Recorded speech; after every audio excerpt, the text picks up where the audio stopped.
निजामाबाद में एक अवामी जलसे से खिताब करते हुए वजीर आला रेवंत रेड्डी ने अक़लियतों के हुकूक और 4% तहफ़्फ़ुज़ात के तहफ़्फ़ुज़ के लिए अपनी हुकूमत के पुख्ता अज़्म का इआदा किया है। उन्होंने बीजेपी लीडर रामचंद्र राव के तंज़ का जवाब देते हुए कहा कि अगर मुसलमानों के हुकूक की खातिर कोई उन्हें रेवंत अल-दीन कहता है तो वो इसे खुशी खुशी कबूल करेंगे, चाहे वो नाम रेवंत गौड हो या रेवंत अल-दीन।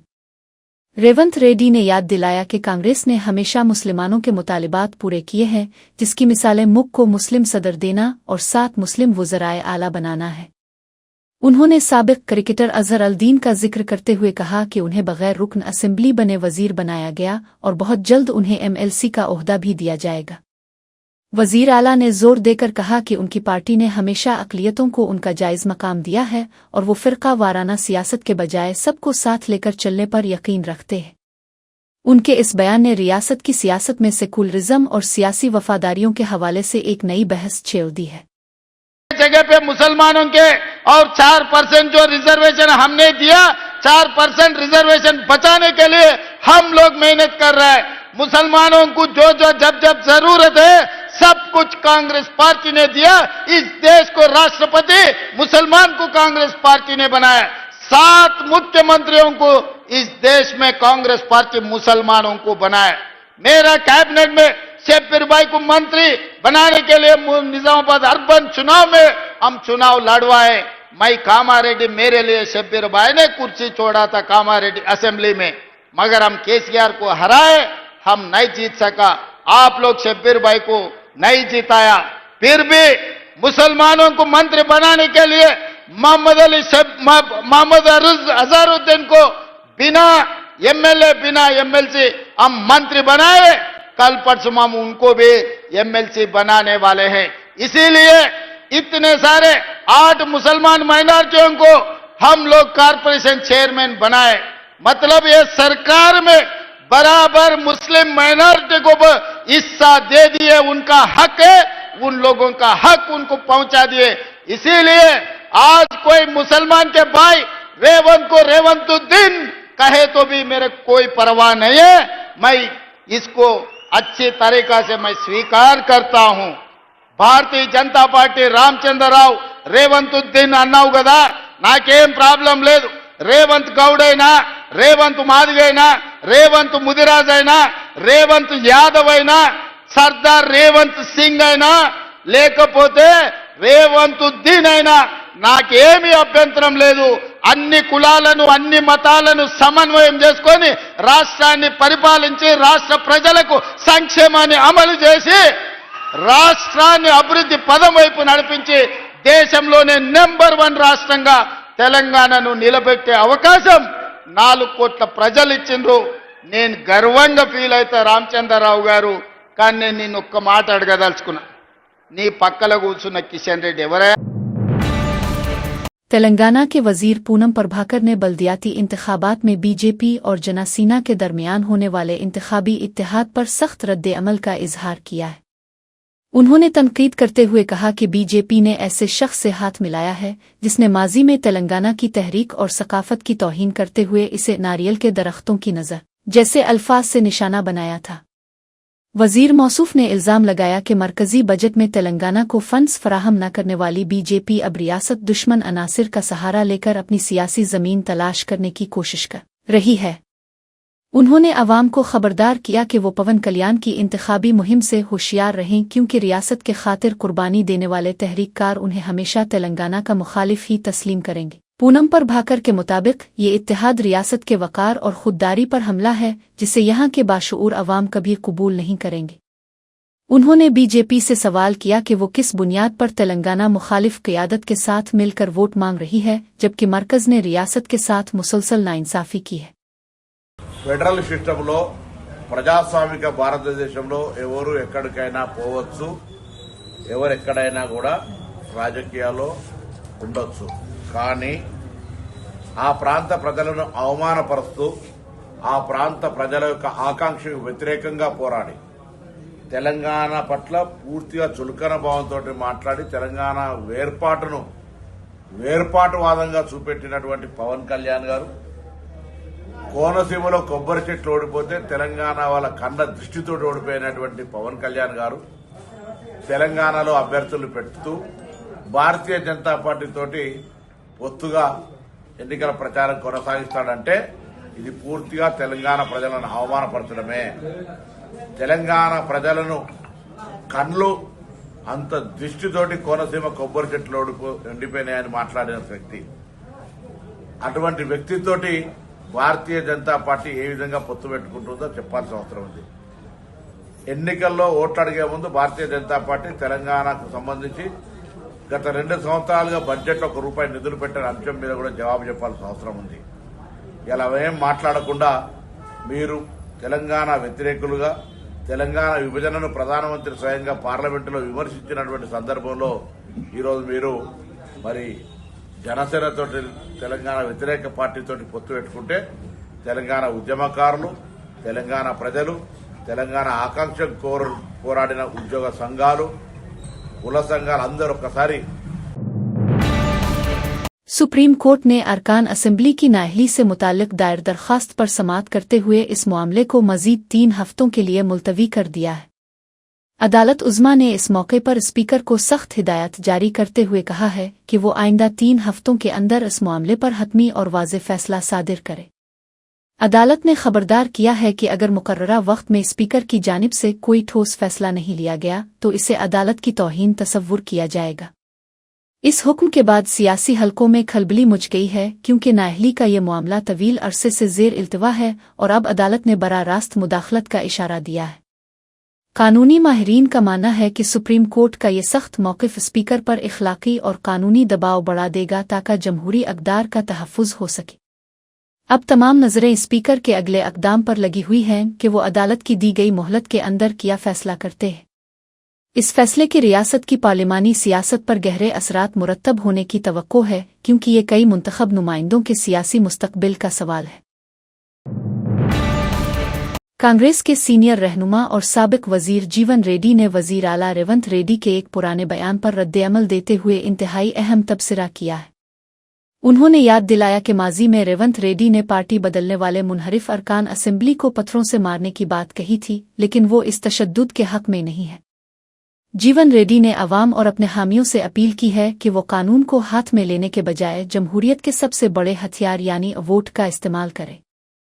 उन्होंने कहा कि गद्दारी करने वाले सियासतदानों को सबक सिखाने के लिए पत्थर उठाने की ज़रूरत नहीं, बल्कि बेल्ट बॉक्स के जरिए उनकी सियासी शिकस्त को यकीनी बनाना ही असल बदला है। जीवन रेड्डी का ये बयान एक ऐसे वक्त में आया है जब रियासत में सियासी वफादारियां तब्दील करने वाले लीडरों के खिलाफ अवामी गुस्सा बढ़ रहा है। उनके इस मौक़िफ़ को सियासी हलकों में एक संजीदा और जमहूरी तर्ज अमल के तौर पर देखा जा रहा है, जिसने इंतखाबी मुहिम में एक नई बहस छेड़ दी है। చట్టసభకి ఏ పార్టీకి ఎంపీలు అదే పార్టీలు ఉండాలి. ఇదే రేవంత్ రెడ్డి గారు చెప్పిండ్రు, ఎవడ పార్టీ మాత్రం రాళ్ల బట్టి కొట్టు అని చెప్పిండు. నిజమా అబద్ధమా? నిజమే, వాస్తవంగా చెప్పిండు. పోయిన ఎలక్షన్లప్పుడు రేవంత్ రెడ్డి గారు ఏదిస్తున్నదో వారసే పిసిసి అధ్యక్షుడిగా ఎవడ ఒక పార్టీకి గెలిచి ఇంకో పార్టీకి మారితే పార్టీ ఫిరాయిస్తే రాళ్లతో కొట్టండి చెప్పి పిలిపించిన నిజామవుతుందని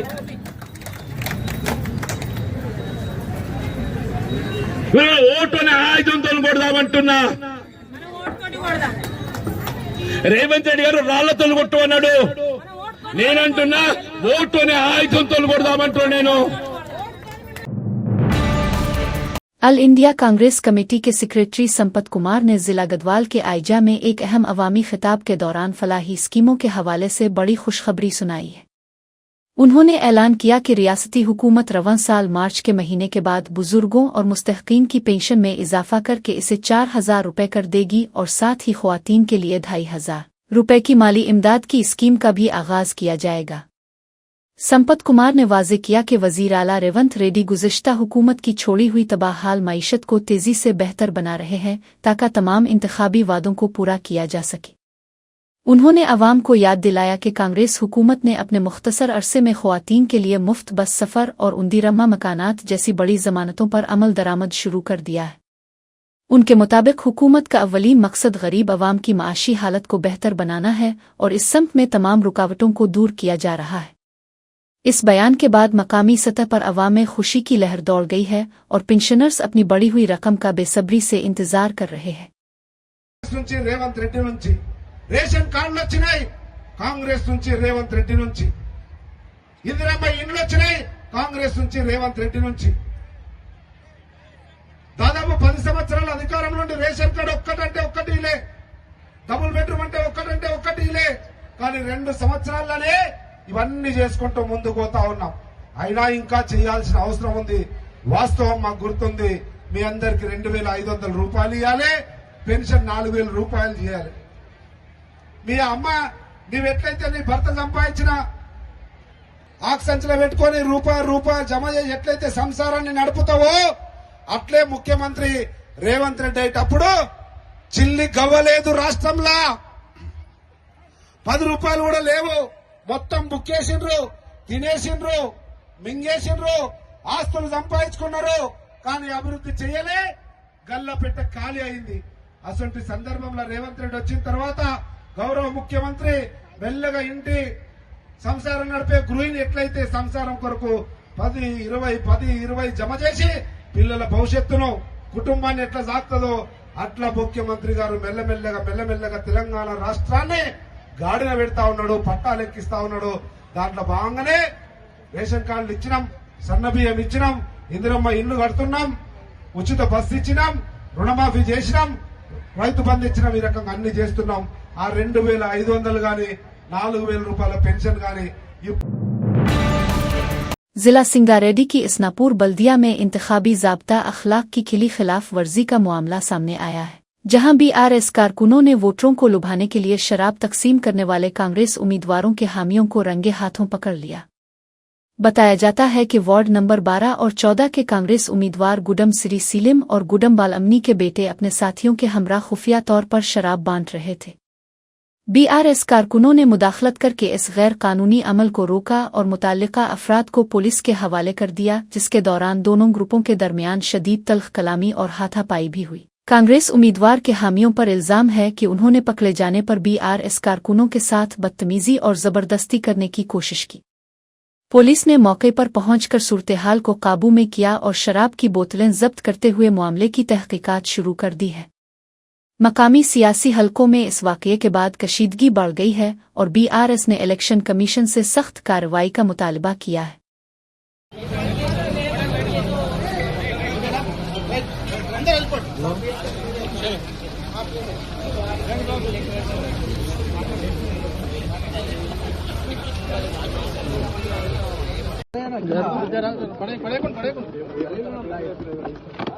ఫుల్ ఇల్లు అడ్రస్ తెలియక వచ్చిందంట గలీలోకి అడిగితే ఎవరు ఇల్లు అడ్రస్ తెలియదు ఇంకా ఎవరు పంపించారు ఎవరిది మంది ఎవరిది చెప్పు పేరు చెప్పనా ఎవరు ఏ దావత్ ఏడా దావత్ ఈ గల్లీలో ఏ దావత్ ఉంది ఈ గల్లీలో ఏ దావత్ ఉంది కాంగ్రెస్ టెంట్ కింద దావత్ ఉందా కాంగ్రెస్ టెంట్ కింద దావత్ ఉందా కాంగ్రెస్ టెంట్ ఈయన ఉంది ఈ కాంగ్రెస్ టెంట్ దగ్గర దావత్ ఉందా తెలిసి మరి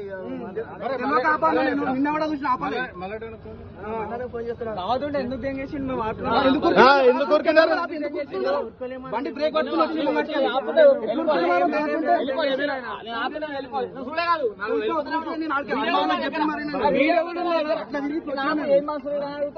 వెళ్ళిపోతూనే ఉన్నావు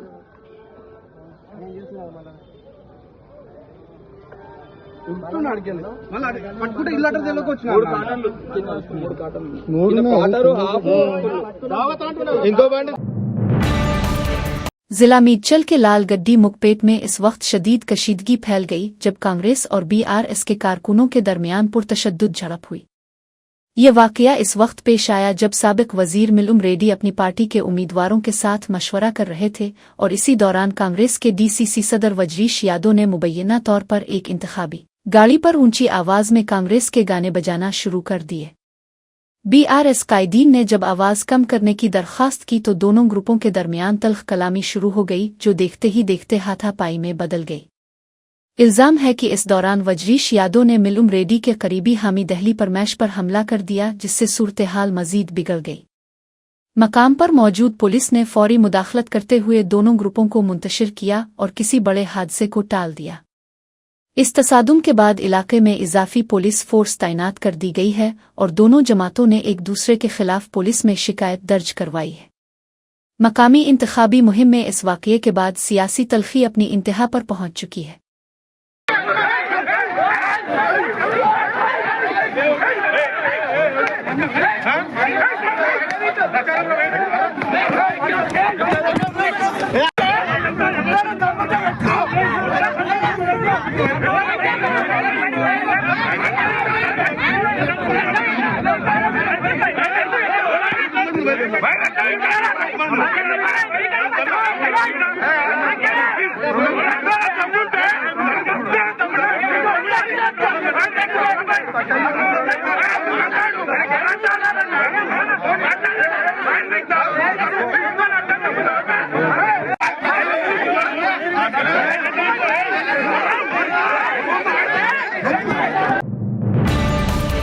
साबिक रुकन पार्लिमान कविता ने बल्दियाती इंतखाबात में बीआरएस की जानिब से बी माधु रेड्डी को टिकट देने के फैसले पर अपनी गहरी नाराजगी और सदमे का इजहार किया है। उन्होंने इल्जाम लगाया कि माधु रेड्डी वही शख्स हैं जिन्होंने अदालत में एक पिटीशन दायर करके पसमानदा तबकात (BC) के लिए 56% तहफ़्फ़ुज़ात की सख्त मुखालफत की थी। कविता ने KTR के इस बयान पर भी तंज़ किया जिसमें उन्होंने अवाम से उम्मीदवार को देखे बगैर बीआरएस को वोट देने की अपील की थी। उन्होंने कहा कि उन्हें तवक्को नहीं थी कि पार्टी ऐसे मुतनाज़ा शख्स को मैदान में उतारेगी। माधु रेड्डी के माजी का जिक्र करते हुए उन्होंने बताया कि उन्होंने अपने सफ़र का आगाज़ जागृति से किया था, लेकिन बाद में रेड्डी जागृति नामी अलग तंजीम कायम कर ली। कविता का मानना है कि ऐसे शख्स को नुमाइंदगी देना पसमानदा तबकात की तौहीन है जिन्होंने हमेशा समाजी इंसाफ की राह में रुकावटें खड़ी की। इस बयान ने इंतखाबी माहौल में एक नई बहस छेड़ दी है और बीआरएस की इंतखाबी हिकमत अमली पर सवालात खड़े कर दिए हैं। ఇవాళ జరుగుతున్నటువంటి మున్సిపల్ ఎన్నికల్లో బుట్టం గారి మాధవరెడ్డి అనేటటువంటి వ్యక్తికి బీఆర్ఎస్ పార్టీ టికెట్ ఇవ్వడాన్ని తెలంగాణ జాగృతి చాలా తీవ్రంగా ఖండిస్తూ ఉన్నది। బీసీల కోసం 42% ఏదైతే సాధించాలి రిజర్వేషన్లు రాజకీయంగా విద్యాపరంగా అనేటటువంటి అంశాల మీద, ఉద్యోగాలలో అనే అంశాల మీద తెలంగాణ జాగృతి గత 2.5 సంవత్సరాలుగా మడమతిప్పని పోరాటాలు చేస్తున్న విషయం ప్రజలందరికీ తెలిసిందే। ఈ పోరాటాలు చేస్తున్నటువంటి నేపథ్యంలో మరి అసెంబ్లీలో బిల్లు పెట్టించడంలో కానీ, ఆర్డినెన్స్ విషయంలో వెనకబడి ప్రభుత్వాన్ని రైల్ రోకో చేస్తామనేటటువంటి అంశాలను కూడా తీసుకొని ముందుకు వెళ్ళడంలో తెలంగాణ జాగృతి అన్ని బీసీ సంఘాలతో కలిసి పోరాటం చేసిన విషయం ప్రజలందరికీ తెలిసిందే। మరి మేమందరం కూడా కలిసి చేసినటువంటి పోరాటాల ఫలితంగా 42% బిల్లులు పెట్టి ఆ తర్వాత ప్రభుత్వం ఒక గవర్నమెంట్ ఆర్డర్ కూడా తీసుకొని రావడం జరిగింది। ఆ జీవోను ఆపడంలో కీలకమైనటువంటి పాత్ర పోషించింది ఇద్దరు పిటిషనర్లు, అందులో బుట్టం గారి మాధవరెడ్డి అనేటటువంటి వ్యక్తి ఒకరు। మరి ఆ పిటిషనర్ని ఇవాళ బీఆర్ఎస్ పార్టీ బాజాప్తా టికెట్ ఇవ్వడము మున్సిపల్ ఎన్నికలలో అంటే బీఆర్ఎస్ పార్టీ మరి ఆ కేసు వేయించిందా, లేకపోతే బీఆర్ఎస్ పార్టీ బీసీలకు వ్యతిరేకమా, లేకపోతే బీఆర్ఎస్ పార్టీ 42% బీసీలకు రిజర్వేషన్ ఇవ్వడాన్ని కంప్లీట్గా వ్యతిరేకిస్తుందా అన్న విషయం మాత్రం ఆ పార్టీ స్పష్టం చేయాల్సిందిగా తెలంగాణ జాగృతి నుండి మేము డిమాండ్ చేస్తూ ఉన్నాం। ఎప్పుడైతే ఈ కేసు పడ్డదో ఆనాడే మేము చెప్పినాం, హరీష్ రావు గారికి సంబంధించినటువంటి మనుషులు, హరీష్ రావు గారికి సంబంధించినటువంటి పర్సనల్ లాయరు ఢిల్లీ వేదికగా ఈ యొక్క పిటిషన్ వేయించడం జరిగింది। ఆ ఇద్దరు పిటిషనర్లు కూడా డైరెక్ట్గా హరీష్ రావు గారితో అనేక సందర్భాల్లో మరి కలిసి కనిపించినటువంటి వ్యక్తులను కూడా మేము చెప్పడం జరిగింది। అదేవిధంగా హరీష్ రావు గారి పర్సనల్ లాయర్ ఏదైతే ఉన్నారో ఈ పిటిషన్ जिला सिंगारेड्डी की अंदर-ए-शम बल्दिया में इंतखाबी सरगर्मियां उरूज पर है, जहां पिटुंचीरो के रुकन असेंबली गोडेम माओपाल रेड्डी के अहलखाना ने बीआरएस उम्मीदवारों की जीत को यकीनी बनाने के लिए महाज संभाल लिया है। वार्ड नंबर 10 के बीआरएस उम्मीदवार बंडी शंकर की हिमायत में मुनक्किदा एक बड़ी इंतखाबी मुहिम में एमएलए के भाई गोडेम मधुसूदन रेड्डी और उनके फर्जंद गोडेम विक्रम रेड्डी ने शिरकत की और वोटरों से मुलाकात की। इस मौके पर पूरे इलाके को बीआरएस के गुलाबी झंडों और एमएलए माओपाल रेड्डी की तस्वीर वाले फ्लेक्सियों से सजा दिया गया था, जो कारकुनों के जोश व खुरूश की अक्कासी कर रहा था। इंतखाबी मुहिम के दौरान कायदीन ने घर घर जाकर अवाम को बीआरएस हुकूमत की तरक्याती स्कीमों से वाकिफ कराया और उम्मीदवार को भारी अक्सरियत से कामयाब बनाने की अपील की।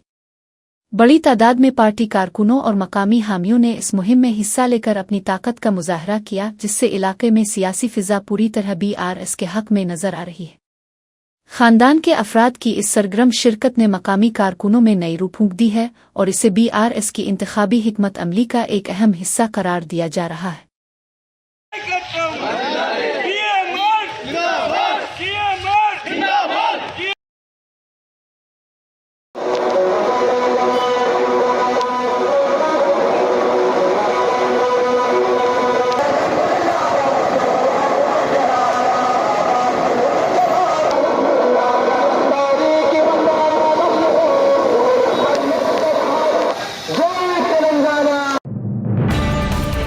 तेलुगु देशम पार्टी के सरबराह एन चंद्रा बाबू नायडू ने माजी के वाकयात को याद करते हुए कहा है कि उन्होंने दहशतगर्दी के खिलाफ सख्त जिदोजहद की है।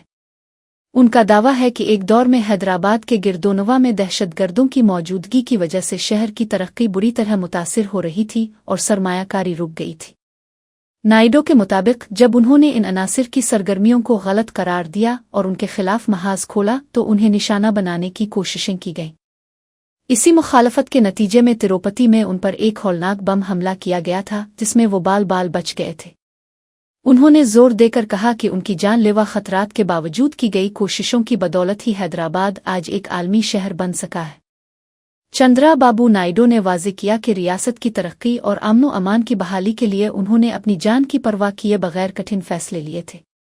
उनके इस बयान ने एक बार फिर रियासत में सिक्योरिटी और तरक्की के हवाले से नई सियासी बहस छेड़ दी है। ఇప్పుడంతా ఒకప్పుడు నాకు తీవ్రవాదులు ఉండేవాళ్ళు, మీరు చూసుంటారు. కడాన తీవ్రవాదుల పైన పోరాడాను. నా స్వార్థం కోసం నేను పోరాడలేదు. ఆ రోజు హైదరాబాద్ చుట్టుపక్కలంతా తీవ్రవాదులుంటే తీవ్రవాదుల సమస్య వల్ల హైదరాబాద్ కూడా అభివృద్ధి కాదు. ఆ రోజు నేను పోరాడి మీరు చేసింది తప్పంటే మీరు కూడా జనజీవన స్రవంతికి రమ్మంటే ఆ రోజు నా మీద తిరుగుబాటు చేసి కడాన తిరుపతిలో మీరు చూసుంటారు 24 క్లేమోర్ మైన్స్ నా మీద బ్లాస్ట్ చేసి సాక్షాత్ వెంకటేశ్వర స్వామి దిగొచ్చి నన్ను కాపాడాడు తప్ప। जिला सूर्यापेट के चुल्लुकोर मंडल में किसानों ने यूरिया की शदीद किल्लत और नई ऐप के निज़ाम के खिलाफ जबरदस्त एहतजाजी मुजाहरा किया, जिसके दौरान कई किसानों ने अलामती तौर पर कीले मार अद्वियात के डब्बे थामकर अपनी बिरहमी का इजहार किया। मुजाहिरीन ने मकामी ज़री ताउन सोसाइटी के दफ्तर को ताला लगा दिया और हुकूमत के खिलाफ नारेबाजी करते हुए यूरिया ऐप को फौरी तौर पर मनसूख करने का मुतालबा किया। किसानों का इल्जाम है कि ऐप के जरिए बुकिंग मुकम्मल करने के बावजूद जब वो दफ्तर पहुंचते हैं तो हुक्काम यूरिया का स्टॉक खत्म होने का उज़्र पेश करते हैं। मुश्तइल किसानों ने हुक्काम पर संगीन इल्जाम लगाया कि यूरिया की मसनूई किल्लत पैदा करके इसे ब्लैक मार्केट में फरोख्त किया जा रहा है, जबकि आम काश्तकार दर दर की ठोकरें खाने पर मजबूर है। एहतजाज की वजह से इलाके में काफ़ी देर तक कशीदगी बरकरार रही और ट्रैफिक की नकलो हरकत भी मुतासिर हुई। किसानों ने इंतबा दिया है कि अगर उन्हें फौरी तौर पर खाद फराहम नहीं की गई और ऐप का पेचीदा निज़ाम ख़त्म नहीं हुआ तो वो अपने एहतजाज में मज़ीद शिद्दत पैदा करेंगे।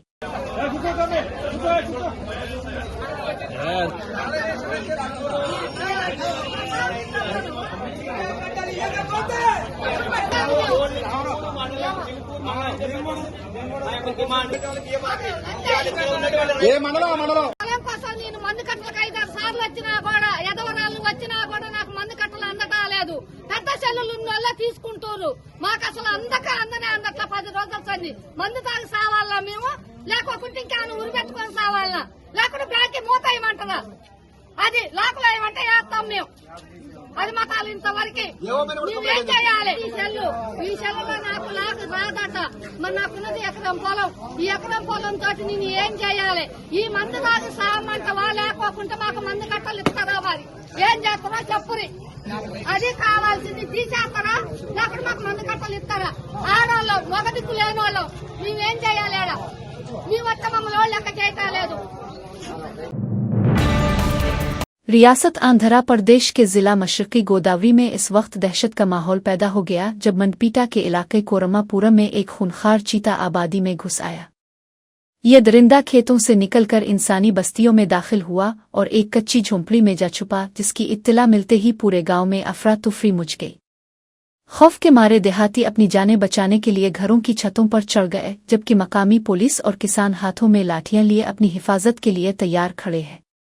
इस खतरनाक सूरत-ए-हाल से निपटने के लिए पौने से माहिरीन की एक खुसूसी टीम तलब की गई है, जिन्होंने चीते को बेहोश करने के लिए टीके वाली गेंद ट्रंकोलाइजर तैयार कर ली है।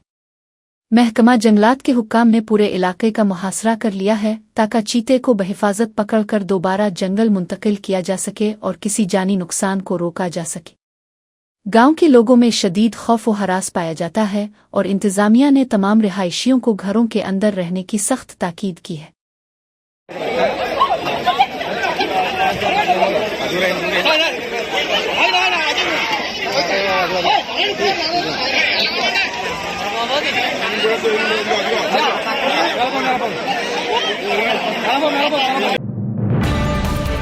MLA बालाकृष्णा के हल्का इंतखाब हिंदपुर में पुलिस और राउडी शेटर के दरमियान तसादुम से सनसनी फैल गई है। चिलमतौर मंडल के ईरा कोंडा जंगलाती इलाके में तलाशी मुहिम के दौरान खतरनाक मुजरिम नागेंदर ने गिरफ्तारी से बचने के लिए CI इंजनीलो और कांस्टेबल रवि पर चाकू से हमला करके उन्हें जख्मी कर दिया। दिफा में CI इंजनीलो ने गोली चलाई जो नागेंदर की टांग में लगी, जिसके बाद इसे फौरी तौर पर हिरासत में लेकर इलाज के लिए अस्पताल मुंतकिल कर दिया गया। पुलिस के मुताबिक नागेंदर एक इंतहाई खतरनाक मुजरिम है, जिस पर आंध्र प्रदेश और कर्नाटक में मजमूई तौर पर 90 मुकदमात दर्ज है। वो हिंदपुर में माजी में पेश आए सास और बहू की इज्तिमाई आबरूरेजी के दिल दहला देने वाले वाक़ये में भी अहम मुल्जिम के तौर पर नामजद है। पुलिस हुक्काम का कहना है कि वो तवील अरसे से मफरूर था और जंगल में छुप कर मुजरमाना सरगर्मियां जारी रखे हुए था। इस वाक़ये के बाद इलाके में सिक्योरिटी सख्त कर दी गई है और पुलिस मजीद तफ्तीश कर रही है कि इसके साथ मजीद कितने लोग इस गिरोह में शामिल हैं।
लोकसभा से मुअत्तल किए गए अपोजिशन के 8 अरकान पार्लियामेंट ने पार्लियामेंट हाउस के अहाते में वाक़े मकरदवार के सामने ज़बरदस्त एहतिजाजी मुजाहरा किया। मुजाहिरीन ने भारत और अमरीका के दरमियान होने वाले हालिया तिजारती मुआहदे की सख्त मुखालफत करते हुए इसे मुल्क के मुफादात के खिलाफ करार दिया। एहतजाज के दौरान अरकान पार्लियामेंट ने बड़े बैनर्स लहराकर इस मुआहदे को ट्रेड डील के बजाय ट्रैप डील, तिजारती जाल का नाम दिया और हुकूमत के खिलाफ नारेबाजी की।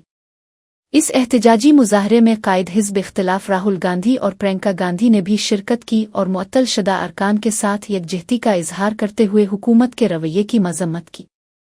अपोजिशन लीडरों का इल्ज़ाम है कि हुकूमत अहम कौमी मसाइल पर बहस करने के बजाय आवाज़ उठाने वाले अरकान को मुअत्तल करके उनकी ज़ुबान बंद करने की कोशिश कर रही है। ये एहतजाजी सिलसिला काफ़ी देर तक जारी रहा, जिसने पार्लियामेंट के जारी इजलास के दौरान सियासी माहौल को मज़ीद गर्मा दिया है। नहीं चलेगी, नहीं चलेगी, नहीं चलेगी,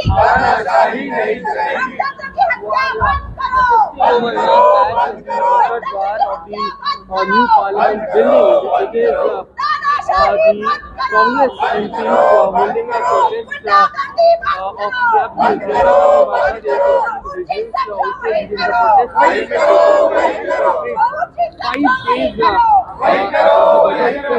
days MPs who are chanting the slogan of तानाशाही नहीं चलेगी, जो समझो वही करो।